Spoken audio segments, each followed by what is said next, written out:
Good evening. My name is Avril Brown. I'm from the Anti-Cruelty Society. For 109 years, we have provided an open door for Chicago's animals in need. Our mission of preventing cruelty to animals and advancing humane education is evident in all our work. And over the next couple weeks, on Thursdays at 5:30, you will learn about us through this live, interactive call-in television program here on TV21. During the next 25 minutes, we're going to discuss challenges for cats in a shelter setting. And we invite you to call in with your questions at 312-738-1060. Our phone lines are now open. Now, my human guest with me today is Melissa Klett. She is the Animal Behavior Specialist at the Anti-Cruelty Society. But before we get started, I would like to introduce our pet guest, Sylvester, who's feeling a little sassy today. But this is Sylvester. He is a very handsome 3-year-old domestic long-haired cat available for adoption at Anti-Cruelty. Sylvester came to the shelter when his previous family developed allergies and they can no longer keep him. But he is everything that you want in a companion cat. He is affectionate, usually mellow, fun, and just plain gorgeous. He's not hard to please. All he wants is some love, some pets, and some plastic straws to play with. So he's already neutered and therefore ready to go home today. Our little cat.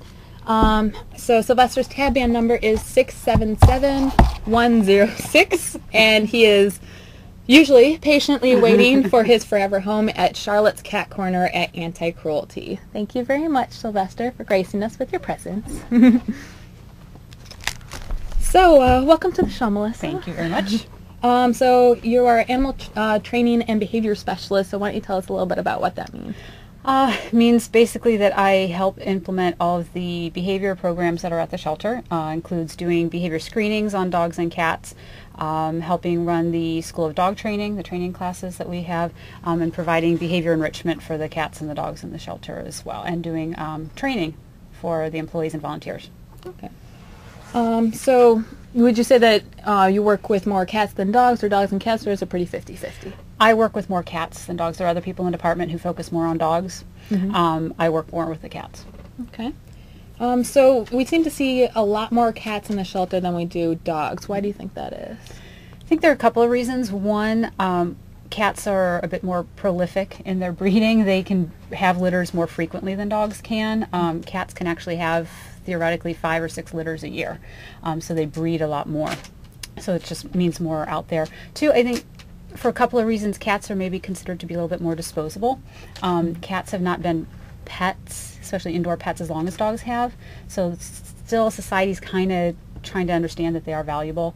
And I think a lot of people spend more to get a dog than to get a cat, and that, whether consciously or subconsciously, applies more value to a dog than a cat. So I think people are a little more willing to give up a cat because they got it for free from a neighbor rather than spent $200 at the pet store or $55 adopting it.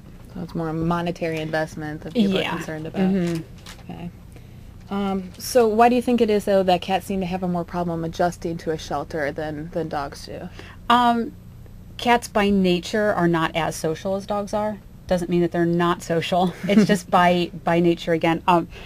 Their ancestors were not pack animals like dogs are. So through domestication, we've made them more social, but they're still not used to having a lot of other beings around them. Mm-hmm. And cats, for the most part, are indoor pets, not like dogs who go out for walks and go to the dog park and the pet store. So cats are not used to all of this different stuff, and they're not exposed to lots of different things. So being in a shelter is many, many things that they're not used to. But with a shelter like Anti-Cruelty where everything's indoors, like being indoor animals, why aren't they adjusting that well if they're indoors all the time? Well, they're indoors. They're not in a home environment. Okay. They're not used to being in a cage, probably, in their home, and not in a cage in a room with 60 other cats. And there's, there are hoses, and there are chemical smells, and there are people coming in and out all the time, and it's a lot of activity and a lot of change. Okay. So how can you tell when a cat isn't adjusting, when it doesn't seem like it's very comfortable in the shelter? We look at a couple of things. First, just physically, do they show signs that they're not happy? And that will be things like their pupils are dilated and their eyes are open wide. They will be shedding a lot. They'll be they might have dandruff or really flaky skin. Mm-hmm. If they're drooling, trembling, things like that. We also look for them acting like they're stressed, so not eating, or in some cases overeating, but more likely they lose their appetite completely. They might overgroom, so that's a way of kind of calming themselves, and they'll be licking almost to the point of being bald in places, or they'll just stop grooming themselves altogether because they just don't have the energy and don't care about keeping themselves up. They might hide a lot.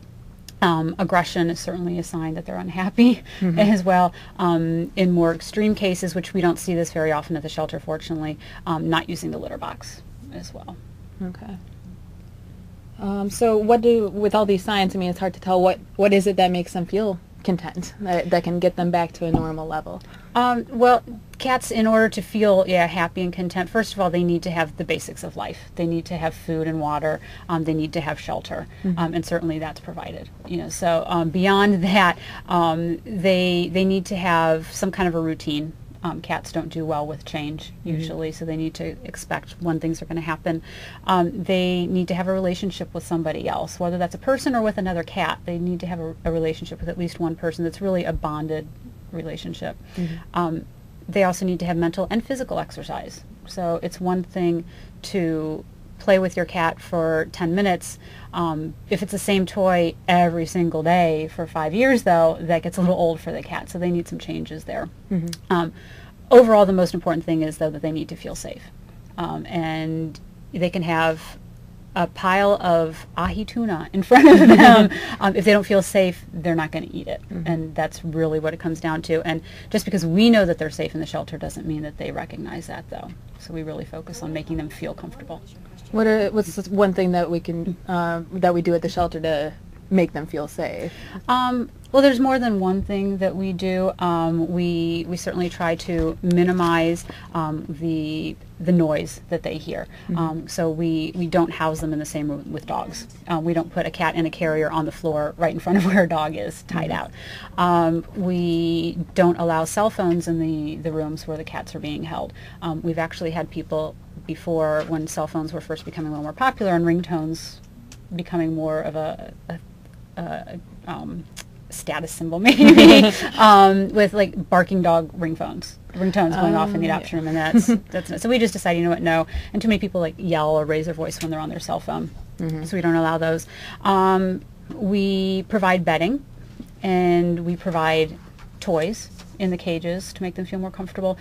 We also have volunteers who specifically focus on socializing the cats who are a little more nervous. Most of the volunteers just come in, and any cat they'll spend some time with it, play with it. But cats that are having a little more trouble adjusting, they're specially trained volunteers who go the extra mile with those cats and spend more time. And they really dedicate also to making a routine, so they come in at the same times every day or every 2 days, so the cat knows what's to expect. Okay. As far as that goes. We have several rooms also in the shelter that are geared towards helping cats to become more comfortable. There's one in the behavior offices where we can kind of work on some behavior issues if they have any. And then Charlotte's Cat Corner, our cages cat rooms for the cats who are up for adoption, who don't like being in a cage, or who actually really love other cats, and so they get to mingle with other cats that way. So those have been very helpful. We have behavior foster volunteers who take animals. We don't use it very often because we can manage a lot of it in the shelter, but for special needs cats. And there's a great product called Feel Away that we use with many of the scared cats. This is a synthetic pheromone spray, and that helps to relax them a lot.